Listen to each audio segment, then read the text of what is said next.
What is up everyone, Boris here, and today I'm coming to you guys with some really big news for One Piece Treasure Cruise.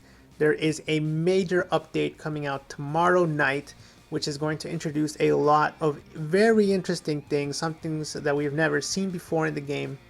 So it's very interesting, and I want to let you guys know as soon as possible because it is especially one of these changes is very big, but overall a lot of very cool updates. So first off is we're going to be getting 100 more box space, which is going to be something that's really nice considering the fact that it has been a while since times 2 skill up on Japan and there's still no signs of it anytime soon. So 100 box space is going to help us to continue to farm characters without having to feed them and being able to conserve our box space. Now next up is we have a small little update that's going to help those people who might not know what an icon means.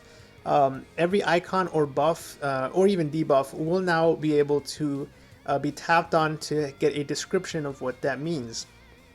Now, for the most part, this probably won't be any use to us because we don't speak Japanese, or most of us don't. But what it does mean is that if, let's say, we go up against a brand new raid boss, we'll be able to figure out what that ability or buff does right off the bat if he does have a new one.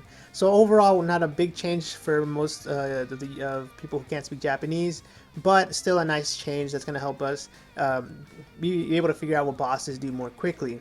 Now, next up is that the Colosseum no longer requires people to change their time zones to Japan. This is a bug that's pretty much sort of prevented you from playing the Colosseum during certain times of the month, or of the day, I mean, sorry. So what that means is that now it should be fixed for everyone. Chopper is powered up to attack properly, right? I'm not exactly sure what that means. I might be talking about the Monster Chopper raid boss. I'm not exactly sure what this means, but overall, that's not too big of a change. Bug fixes. So that's pretty much, those are the main, the small ones. Those are the small changes that are coming soon to Treasure Cruise. But we got some the next two are pretty important. And again, thanks to El Chato for providing this. I was watching Thankful's stream and I managed to get it from there. He translated these, the next two are pretty big. So first off, Sabo is now a striker as well. So Sabo used to be only freedom, and now they're going to give him a striker subtype. Why they're doing that at the moment, I'm not exactly sure. But it's going to be nice for those of you guys who do have Sabo, because now you're able to put him in a striker team.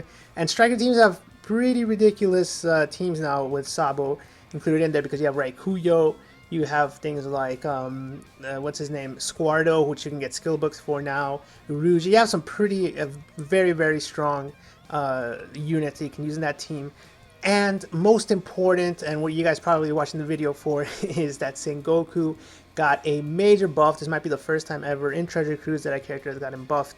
But let's be honest, Sengoku really needed it, considering that he's very hard to get, and he really pretty much sucked for what he was. He used to be that he was, I believe, cost 55, and he boosted anyone with a 20 cost or lower for ×3, which ×3 is a huge boost to not have to have any restrictions other than, you know, just have them below a certain point. But after this update, which is again is going to be happening in about 20-ish hours from when this video goes live, Sengoku will now buff himself as well, and that's a huge boon for Sengoku teams. In fact, we'll probably start seeing a lot of Sengoku teams now, just because of the fact that he reduces the cooldown, which makes farming a lot faster because you don't have to stall as much. And on top of that, he boosts himself, so all your team also has ×3 attacks. But of course, the condition being that they have to have 20 or less cost to do that.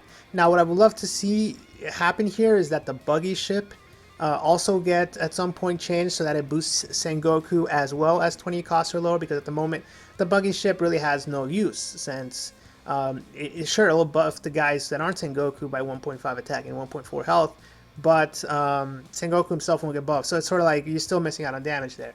So hopefully they'll change that at some point in the future.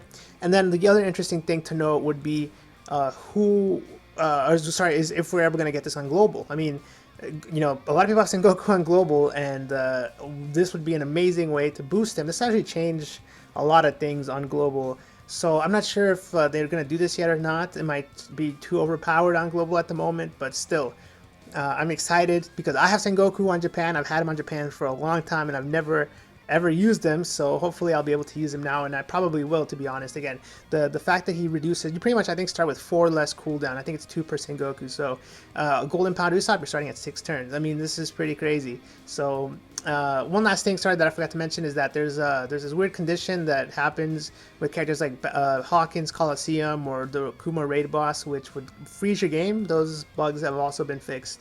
So overall, let me know what you guys think about this down below. Which one of you guys have Sengoku, and which ones of you guys are going to start using him? Because let's be honest, this guy is going to be pretty OP now.